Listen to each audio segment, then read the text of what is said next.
Hello everyone, welcome to Great Idea Studios. This is my first LEGO review. Today I'm going to be reviewing a figure I got pretty recently, Minifigures.com, The 10th Traveler. Now if you're a major sci-fi fan, I can give you 3 guesses and you'll probably figure out who this is. For those of you who don't know, this is based off of the 10th Doctor, who is played by David Tennant in the British television series Doctor Who. So I'm going to open this guy up. I'm going to give you my personal opinion and show you all the cool little things about this minifigure.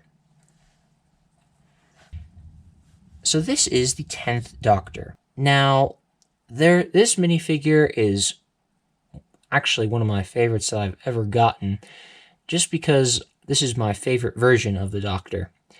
Now, the 10th Doctor had several suits and outfits that he wore throughout his time.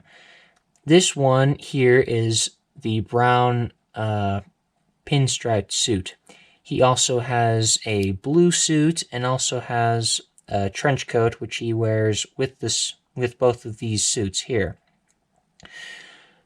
So this figure, I just really love the detail coming into it. Maybe I can show you a little bit of the details. So it's kind of hard to see with this light. There we go, that's a better view. But he's got the stripes of his shirt printed on there. Now the thing with this minifigure that's different from official LEGO figures is it seems like it's a bit 3D. It doesn't seem like it's flat onto the minifigure all the way. However, it seems very strong. I tried scratching at it a little bit just to see if it would hold up, and it was fine. So I'll show you all the cool little details in this minifigure. So of course you've got the tie and the suit. But on the bottom, one of my favorite things about this figure is the shoes he's wearing. Now, the 10th Doctor wore Converse shoes, and he wore several colors. This is his white pair. I just really enjoy the fact that they put these shoes on him. That's kind of an iconic thing for the 10th Doctor that I really enjoy. And you don't see a whole lot of minifigures with shoes. I'll turn him around so you can see the back of him. This figure does have printing all the way around him, except on the legs, which makes sense because the legs are going to be the things that you stand things up on.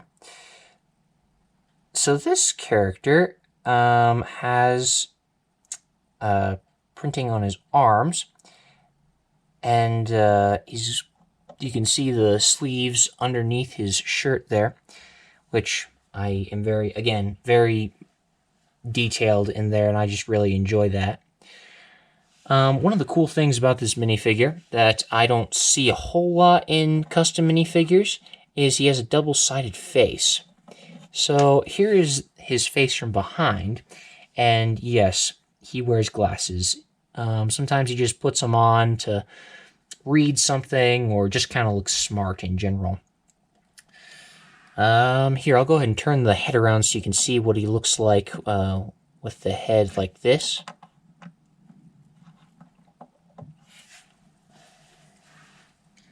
So that's what he looks like with his big smile and glasses, which I kind of prefer that look other than the stern look. However, the stern look is useful if you're dealing with very difficult and threatening monsters. Now, the thing that he has in his hand, if you don't know what it is, it's a sonic screwdriver. The sonic screwdriver in the show can do many things with, like, unlock doors and, yes, screw in screws.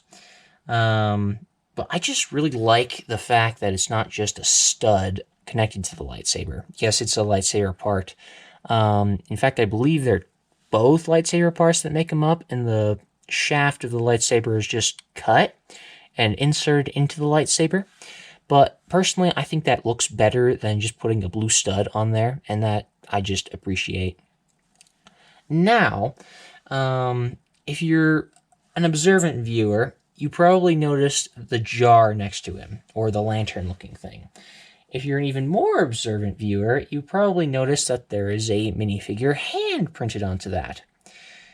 Yes, it is a minifigure hand, and this is something that came with the minifigure that I'm just very stoked about.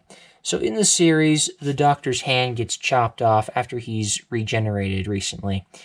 And since he is regenerated within the last 24 hours, his hand grows back. Later in the series, he finds his hand again, and it's very important. I won't spoil anything if you do want to watch the series, but I just really appreciate this little printing in there and the lantern there.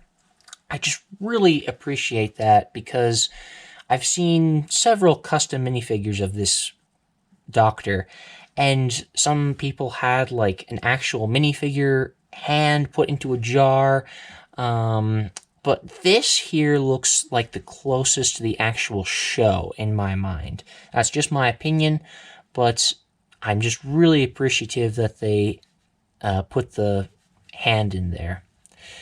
Now, the downsides to this minifigure. There's actually not a lot of downsides to this figure. The printing is really good, as I said, very durable. It does stick up a little bit. It's not entirely flat against the minifigure. When you rub your finger against it, you can kind of feel the bumps from the printing. But you know what? That's fine. I really enjoy this minifigure all the same. One thing that I will say I don't like is you can't actually take the legs off. If you can, they're really tight. Maybe that's just because I got a certain minifigure that's really tight, but I can't find a way to take the legs off of the figure. And that's kind of a signature Lego thing. That's the only downside in my mind, though, and maybe I'm just not actually pulling it off with enough force. I just really don't want to break this figure. Other than that, I mean, it's really a good figure. I can't find much to complain about, and I just am really a fan of this minifigure. It's very well done. I love the sideburns, and I can move around the not taking off the legs thing because, I mean, it's not like I'm going to be taking it off and putting the Converse shoes with those pants on like Luke Skywalker or something crazy like that. So that's my review of the 10th Doctor. If you liked what you see, please subscribe. And I would highly recommend looking into minifigures.com. They have really good minifigures. So that's all for today, and thank you for watching.